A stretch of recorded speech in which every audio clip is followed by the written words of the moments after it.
गेल्या काही दिवसांपासून महाराष्ट्राच्या राजकारणात बीडच्या केज तालुक्यातील मसाजोगचे सरपंच संत देशमुख यांचं हत्या प्रकरण चांगलंच गाजत आहे. धनंजय देशमुख यांचे निकटवर्तीय मानले जाणारे वाल्मिक कराड आणि त्यांच्या गँगने संत देशमुख यांच्या अमानुष छळ करत निर्गुणपणे हत्या केली. अलीकडेच याबाबतचे काही फोटो सोशल मीडिया व्हायरल झाले. यानंतर अजित पवार गटाचे मंत्री धनंजय मुंडे यांनी आपल्या मंत्रिपदाचा राजीनामा द्यावा लागला होता. सध्या राज्यभरात संत देशमुख यांच्या न्यायाची लढाई सुरू आहे. वाल्मिक कराडसह त्याच्या गँगवर कठोर कारवाई करावी अशी मागणी केली जाते.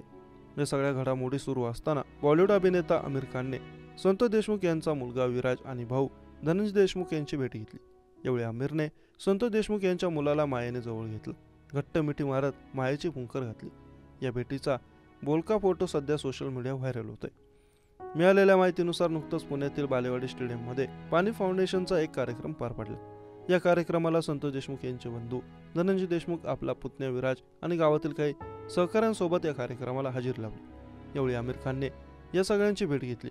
त्यांनी संत देशमुख यांच्या कुटुंबियांचं सांत्वन केलं, तसेच सगळं प्रकरण जाणून घेतलं. या भेटीनंतर आमिर खानने संत देशमुखांचा मुलगा विराजला आपल्या जवळ घेतलं, त्याची मायेने विचारपूस केली.